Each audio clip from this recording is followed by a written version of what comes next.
Greetings from Florida. Today we're working on an Acura TL 2004 to 2008. This is the left front. You've got a large screw bolt on the side there, which may be a challenge to get out. You might have to yank it out with something. Now here I'm trying to get off, and this knife was too big. I lost my other knife. And you're trying to get off the plastic plate, and there's a couple screws behind that. Much like that. 2 Phillips screws there. Now don't do this next part. Oh, don't do this. That does not come off. And don't pull out the switch. That does not come off. I'm going to have to spend some time to get that back in. I edited most of that out. To get it back in, you have to remove the 16 screws on the other side of the panel to take off that whole armrest part to realign the switch housing. And that doesn't come off either. You do have 1 Phillips screw right there. Probably need an extension for it.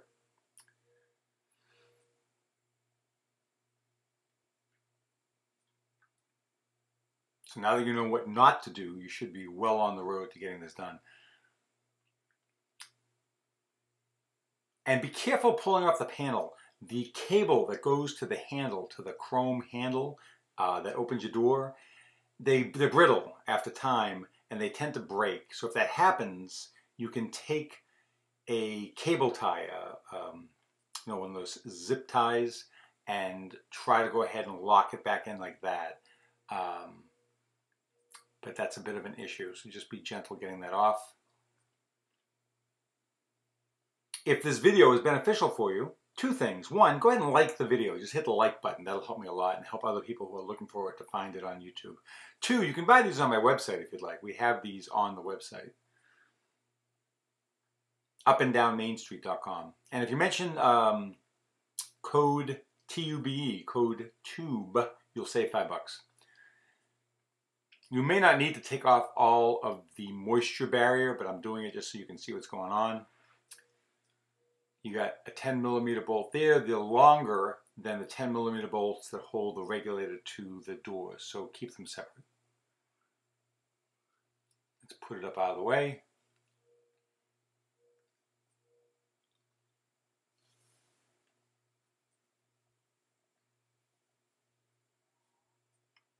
And we'll unplug it.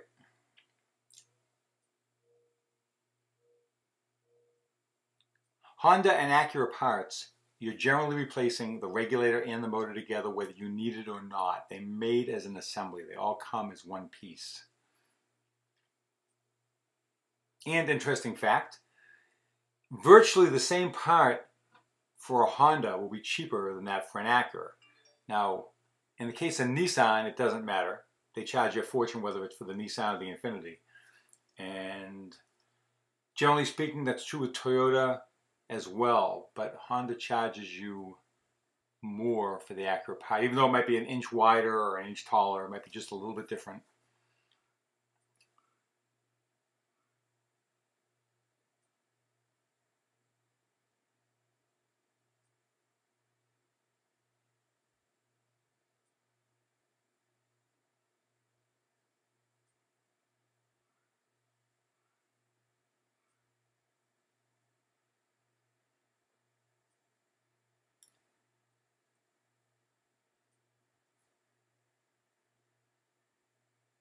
By the way, the bolts were installed incorrectly on the replacement regulator from the factory, so I just took them out and put them where they needed to go.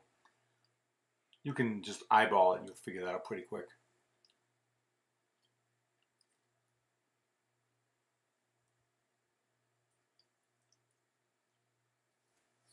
$10mm bolts, let's tighten those down.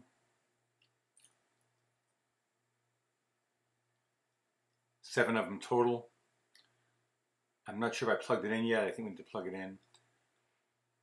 You can bring the glass down and you're going to put those longer 10mm bolts in there. Try not to strip the screws because that can be a problem for you too, and that happens sometimes. So just make sure it's lined up before you put those bolts in.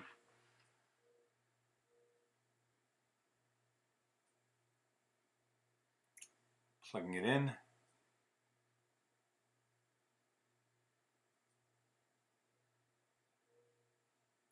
And a little bit of tape to put the moisture barrier back on. It doesn't do much. It prevents condensation from coming from the inside of the door panel towards the door panel. When you buy the Lincolns and the Cadillacs, you get nice sound baffling. But everything else, you just get this cheap plastic. You don't really need it, but it's there, so we put it back. You see that cable I was talking about? You see that green part of the cable to the left of the silver part of the cable? That's the part that tends to break on these. It's really common. Just be as careful as you can.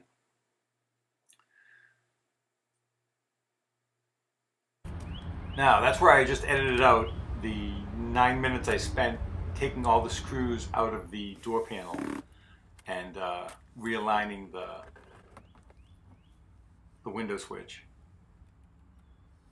But you won't make that mistake because you saw me do it. So now you know not to. Don't take the switch off. And plug everything back in. Put that cable back onto your chrome silver handle. And if you need to reset the automatic, you may need to reset the automatic up and down.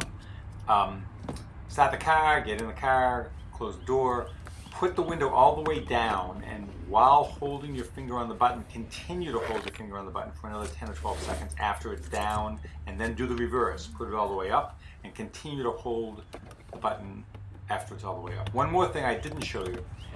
Every 3 months or so, a little WD-40 or any kind of a spray lubricant, PAM cooking spray works on the 2 up and down channels that the glass travels in. The ones that are vertical, not the one your arm would rest on if the window is open, but the 2 that go up and down. Lightly, you don't have to soak it, just give it a quick spray. They dry out and cause the glass to grab, so a little dab will do.